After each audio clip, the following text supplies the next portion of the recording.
Hello everyone! Kumusta? If bago ka dito, a warm welcome po from Sugumi Channel. For returning viewers or subscribers, welcome back! So today, I'm working on our family binder and these are the respective trackers. Updated na po lahat. So I'm just going to slip it in later. So let's see how much we are going to stuff today. So ito po yung holding binder namin. Dito ko nilalagay ang pera pagkatapos kong mag-budget. So as you can see, my tithes, giving, savings. So tapos na tayo dito sa daily expenses at sa bills. So ito na yung aming family funds. So let's take it out. Ayan. And for this holding binder, ibabalik ko lang dito sa may gilid. Ayan. So mag-cash count muna tayo.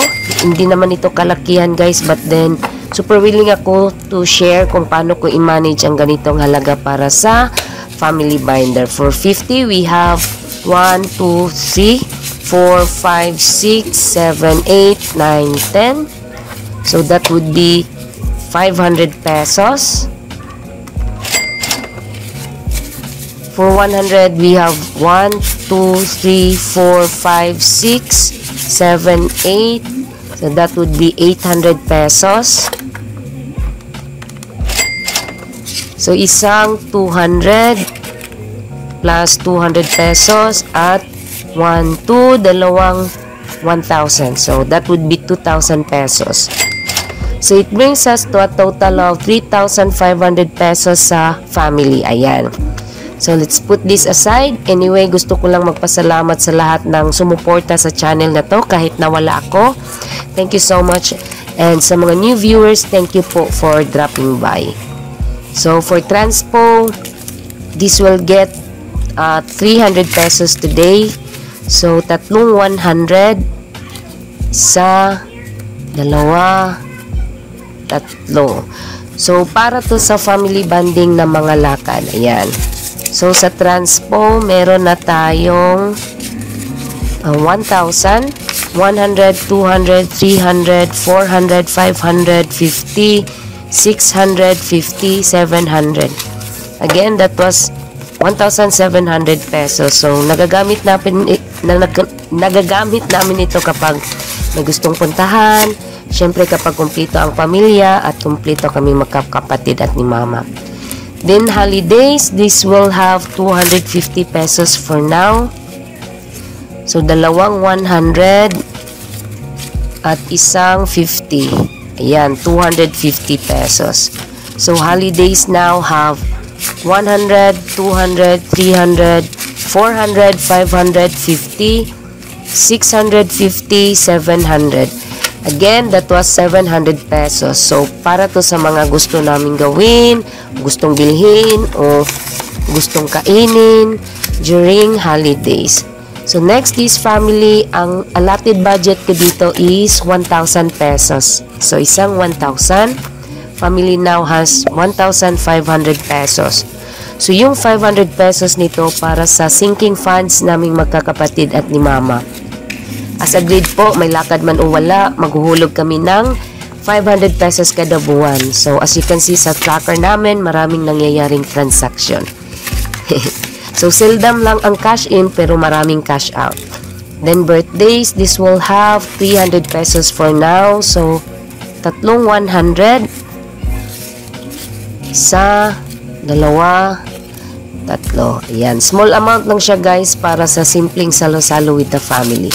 So, birthdays now have 1,000, 200, 300, 400, 500, 650, 700. Ayan.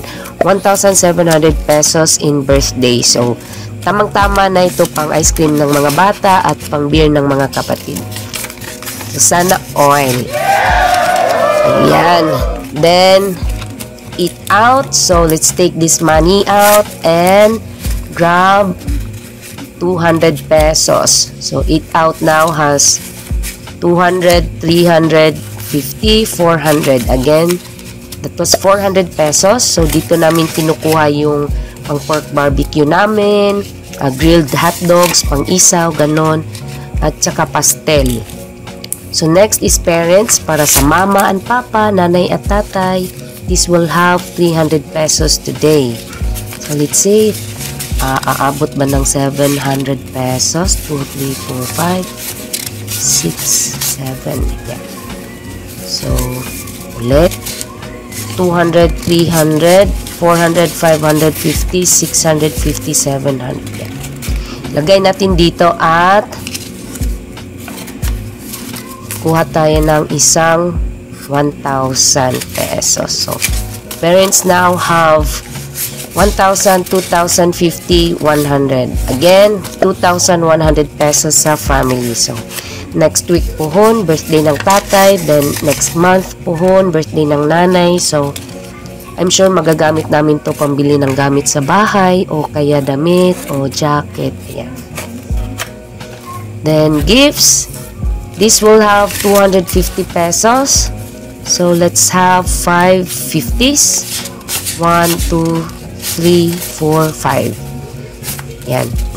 So, gifts now have 100, 200, 300, 450, 550, 650, 750, 850. So, again, that was 850 pesos sa gift. So, originally, para ito sa mga pamangkin namin na mga bata, pero nagagamit din siya pang regalo sa kasal.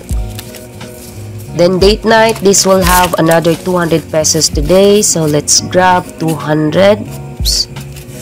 So, date night now has 200, 400, 500, 650, 750, 800.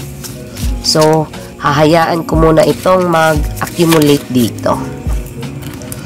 Then, tatay spending, kakastart uli namin dito. So, this will have 200 pesos today. So, dalawang 100. 1, 2.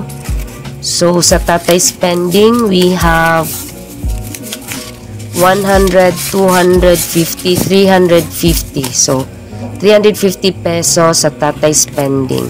Ay, nalimutan ko palang ilagay pabalik ang tracker sa date night, guys.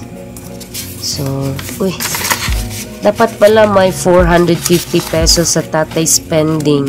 So, check ulit natin. 1, 2, 350. So, kulang ng 50. Ayan. Tatay now has 100, 250, 350, 400. So, muntikan na akong mawala sa focus. Hindi naman hindi. So, next is nanay spending. My envelope. This will also get another 250 pesos. So, isang 100 at tatlong 50. 1, 2, 3. So, sagana ako sa 50 ngayon, guys. Yan. So, nanay spending now has 150, 250, 350, 400. Again, that was 400 pesos. So, kahit panggastos namin to, I'm hoping na sana hindi ito magamit this month. So, mag-accumulate lang dito. The last one is Lauren Marie. She will have 200 pesos for now. So, 50, 100, 50, 200. So, Lauren Marie now has 1,000, 2,000, 200, 50, 150, 250, 350, 550.